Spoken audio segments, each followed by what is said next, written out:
Ito na naman guys, ang Trupang Bionic.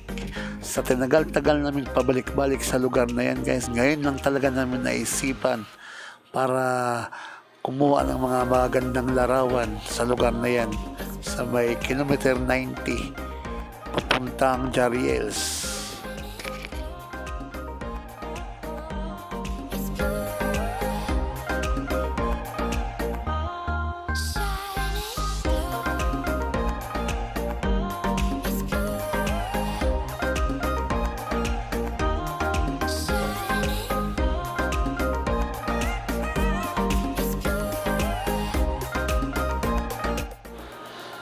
Lumipad na naman silang gam para kuhanan ng aerial view ang lugar na yan sa Infanta. So napakagandang tanawin yan, no? Kung makikita nyo, napaka green na green yung mga puno, at yan ang kilometer 90.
Tuloy ang biyahe mga kabayot papuntang Marquez, Bulaluhan.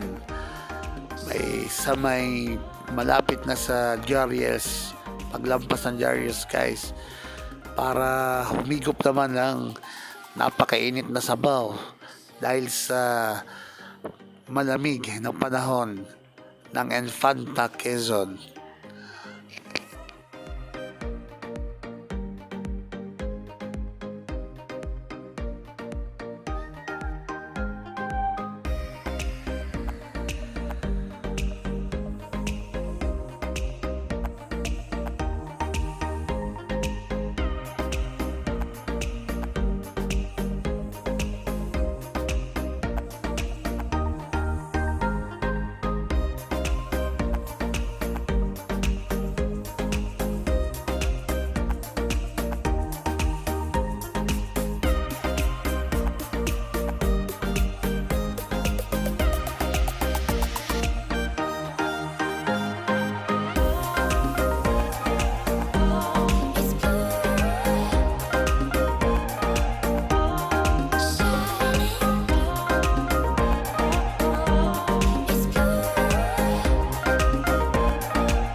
Sa mga oras na yan guys, nasa Santa Maria, Laguna na kami. So konting kanjut na lang at mararating na namin ang Bulaluhan ni Marquez sa may Infanta.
Sa wakas, narating na rin namin ang Marquez Bulaluhan. Ayan na, paparada ng tropa at para mag-order na ng napakainit na bulalo, pati tableya.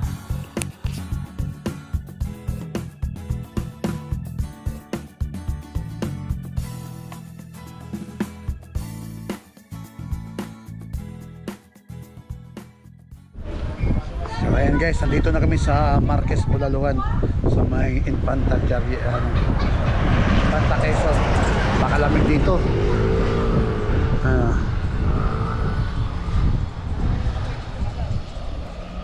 Yan, Marquez.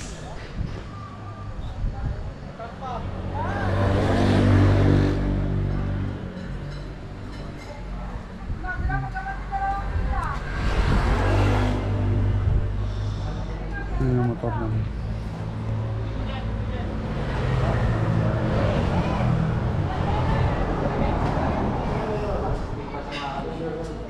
Wala po ito.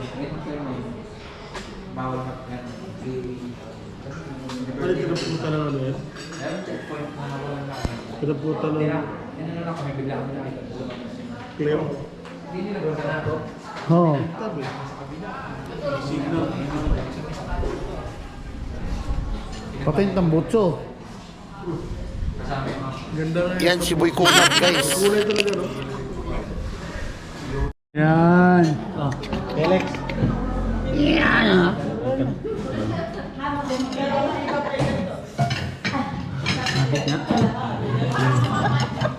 Oh. Oh. Sobra. Overload.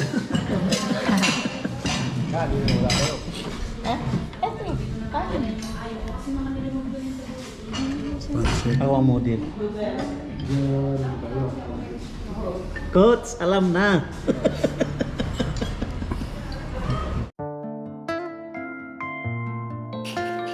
Lilipad na naman silang gam para mag-aerial view na naman siya. Nagagala na naman siya dyan guys kasi first time niyang gumala dyan sa Infanta Quezon.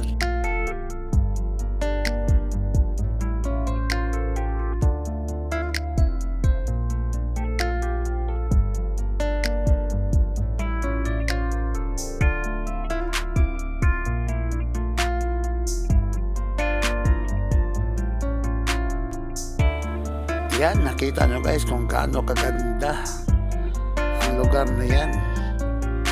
Grabe, talagang libutin nilang gam yan para makita na yung kagandahan ng lugar na yan guys sa Infanta. So ayan yung Jariel, so may palikaw na daan na yan.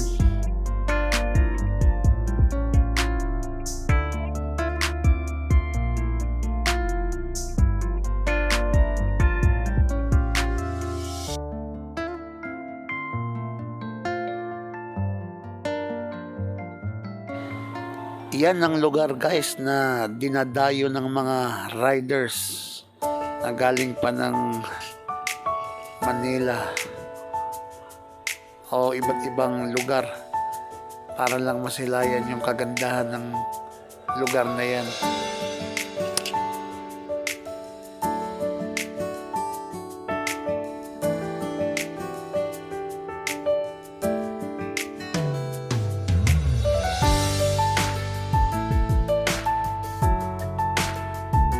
At kung ikaw guys ay sawa na sa sobrang traffic at gusto mong mag-relax at magpalamig o maiba naman ang aura, diyan ka pumunta. Napakalapit lang yan sa Metro Manila. Halos 2 to 3 hours narating mo na yung lugar na yan.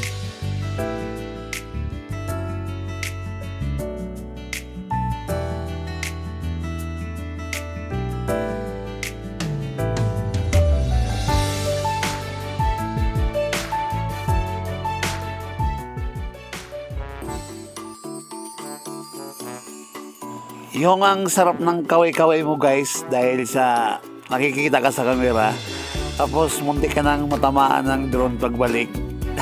Pakasaya.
Sorry ass DJ.